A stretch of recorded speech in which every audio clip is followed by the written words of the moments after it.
Update. My fiancé said I'm holding my womb hostage. Original post. We've been together for 9 years, engaged for just under 1.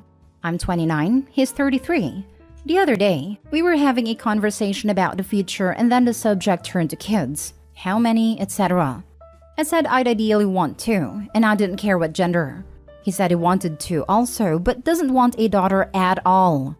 When I pressed, he said it was because he wouldn't be able to relate to her and he didn't want to have to deal with all that. By all that, he meant periods and her dating/intimate life. I told him we would have no control over the gender for our kids. He said he knew, but if we had a daughter, he wouldn't be able to love her as much as a son. What? I wasn't having that. And I told him if that's the case, I'm not having kids with him. And he flew off the handle. He literally started yelling, saying I was holding my womb hostage. And once we're married, I wouldn't get the say in whether or not we have kids. That it's his right to have them if he wants. I'm not sure if that's how he meant it, but I think he was implying he'd forcefully impregnate me. It was so hateful. I left, quickly packing while he yelled at me. He followed me out to my car screaming, "That's right, run away," over and over. I've been staying with a friend for 2 days and I haven't told her why I'm not home with him. I don't even know how to begin unpacking the vitriol he spewed. He had never been so blatantly misogynistic. I don't think I even want to marry him anymore. But then I would have wasted 9 years of my life for nothing. He's been blowing up my phone apologizing, begging to talk to me. I can't take it anymore. I don't want to do anything hasty. Please, someone set my head straight. Now for the top advice before reading the update. Don't fall for the sunk cost fallacy. You didn't lose 9 years. You're gaining back the rest of your life, free from a raging misogynist. This sounds stupid, but I feel dread at dating and starting over. I'm too old. I was your same age when I tried online dating again and met my now husband. We are now expecting our first child. You are not too old. Of course you feel that way. You grew up with this guy. You were only 20 when you got together. In the past 9 years, a guy has been causing you to attach your worth to him. But he's not right about that. You don't need him to be happy. Just like you know in your heart you don't need to have only boy children to be happy. It sounds like your heart knows this is the last straw. Take it from someone 15 years older than you. Listen to all these other women. Let them teach you, not some controlling man who just told you he would make you his incubator whether you like it or not. You're not here to breed for him and his family, my friend. You have the right to be free. This isn't medieval times. And take it from this divorcee. There's no feeling like being free from a life you didn't realize how much you disliked. And take it from this person who found her partner after 30, after being horrifically betrayed by another. You have time. You have lots of chances. There are way more tastier fish in the sea. Do what your heart wants. He's going to make you feel like you need to come home. You're not married. Think about what the word home means. Hint, it means love, trust, support, and safety. I want you to understand that was the luckiest day of your life. No idea how you missed this for 9 years. You need to think about this once you're clear and settled. But today, let's focus on the extraordinary gift he gave you when he revealed himself so clearly. You need to tell your friend exactly what happened. Your impulse to keep it to yourself tells me that you were not secure in the realization that you were in a romance with a dangerous chauvinistic monster. You're trying to leave yourself the option to go back. Please stop that. Of course, you cannot marry this man. He is a total creep. He threatened you with forced breeding. And he most certainly should never have children. But the only thing you need to make sure of is that he doesn't have them with you. Resolving now that your relationship is over is not hasty. It has taken you 9 years too long. Do not waste another moment of your life even entertaining the possibility of associating with this man. Also, OP, if you leave now, which you definitely should, you will not have wasted 9 years. You will have saved yourself and your theoretical children the entire rest of your lives from being mistreated by this person. Save yourself. Save yourself from a life with a horrible misogynistic a-hole. And write those 9 years off as you not knowing because that's what they were. He hid this part of him, and you had no way to know it fully. At least it was only 9 years. Not 20, not 50, hell not even 10. And now for the update. Hi everyone. I just thought I'd do an actual update to what happened. So, I took you guys' advice and told my friend I'm staying with. She told me I could stay with her in her guest room until I found my own place. She called her brothers and they actually ended up going yesterday with me to grab my stuff. He tried to hide a bunch of my things, like my medicine and expensive skincare stuff, but they ended up getting it for me. He also tried to say that my game system was his and he'd report me for stealing it, even though it's mine. He also broke some stuff. I don't want to recap what else happened in detail because it was unnecessarily stressful. It took like 5 hours to get my clothes and personal items. The furniture we got secondhand from like Goodwill and Marketplace, so I'm really not worried about that. Before we left with my stuff, I told him it was over. And he seemed okay with it, but after we left, he blew up my phone telling me no one would want me, and calling me used up and all these vile names. I don't care anymore. I screenshotted the messages and blocked him. I called my parents and told them what happened, and they're telling our family the wedding's off so I don't have to do it. We hadn't put any deposits down yet, so no real loss. I guess on the bright side, I'm not so sad about him anymore. I'm flying to visit my family next week. Thanks guys for the help. I am incredibly relieved to hear all of this. Blessings upon your friend for being willing and able to give you a safe place to land and regroup.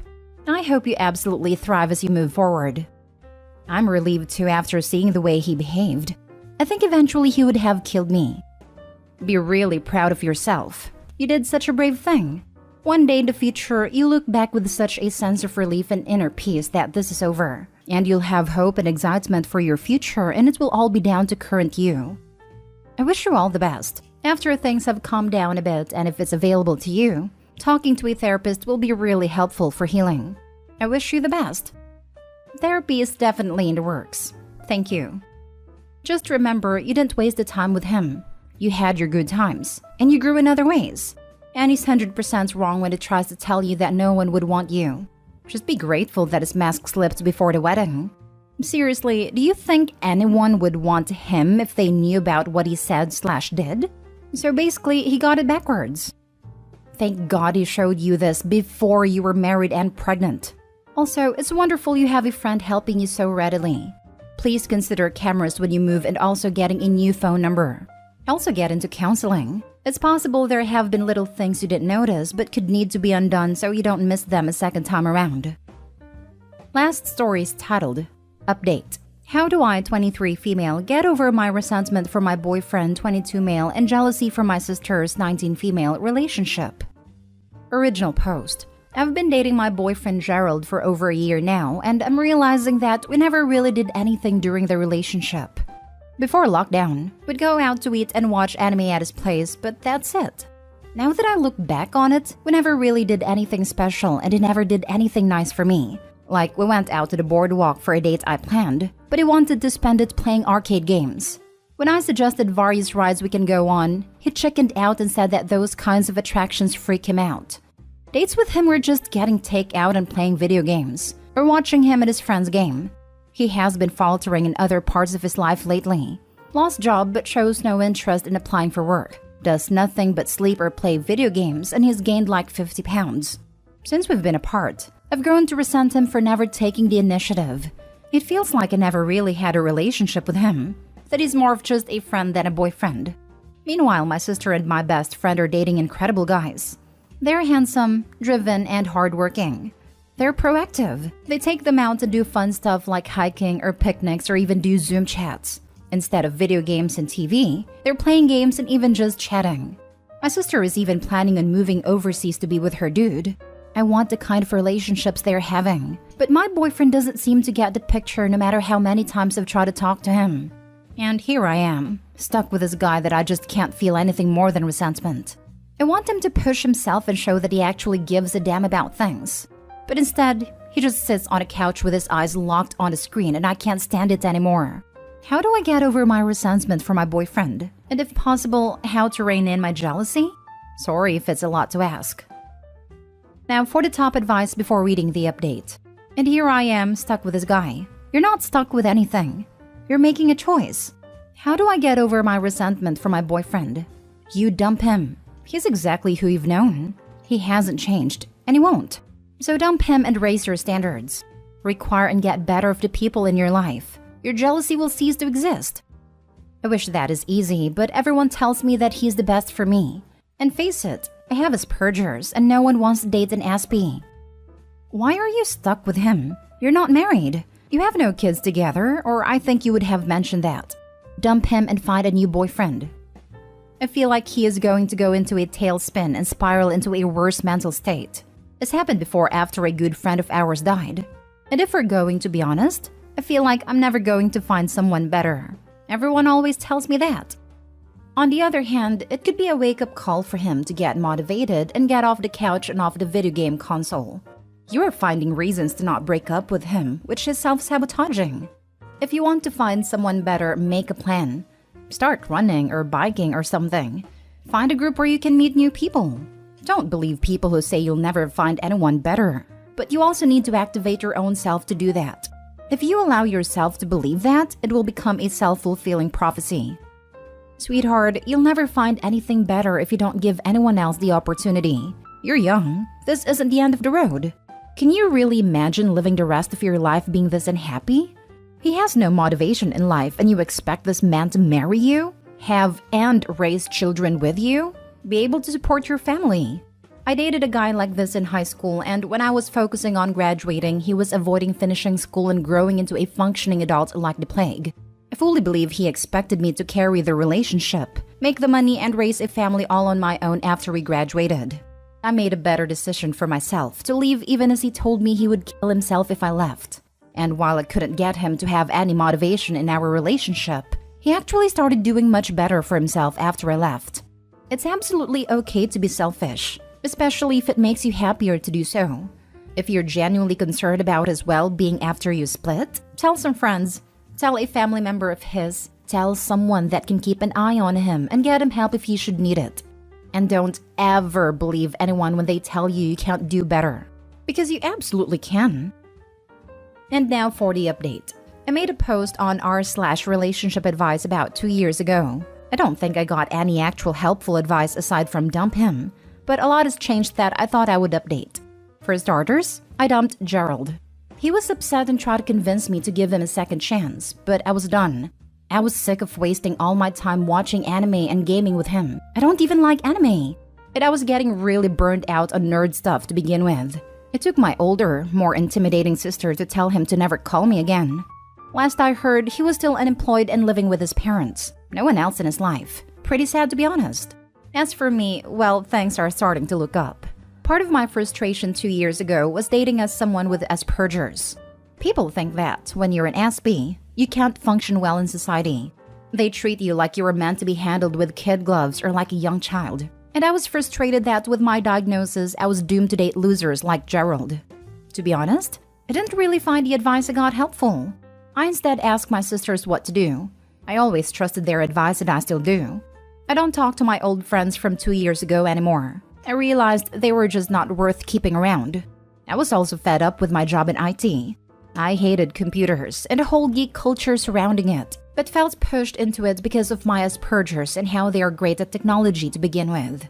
It made good money, but what's the point of having that paycheck when you can't enjoy it? I had no real friends, a boyfriend I resented, a job that I was crying every time I thought about it. I was miserable. Thanks to my sister's help and advice, I decided to turn things around. I went back to school and I'm currently studying forensic science. It's something I was always passionate about but discouraged from pursuing for that more lucrative tech degree. I had an internship with my city's police department earlier this year and never have I found work that I found to be stimulating and fulfilling for me. I love hanging out with my friends I made. We share a dark humor that can brighten the grimmest of cases. I can actually talk to them about the things that interest me, like historical cold cases and anatomy and bizarre illnesses.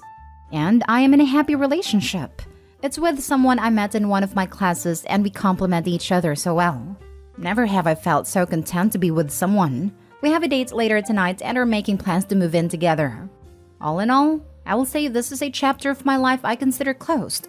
Me from 2 years ago will be happy to know that I am thriving now. It's weird she thinks she didn't get good advice when they said dump him. It was the right option, and what she ended up doing. It was literally the only solution to, how do I get a relationship I want with someone who doesn't want the same kind of relationship? Maybe listening to her sisters say what everyone else said was crucial, especially since the sisters could elaborate and be more specific. I'm happy she had real-life support and smart sisters. Yep, and side note, Gerald definitely had some untreated mental health issues. Hopefully gets help. Doesn't sound like it though.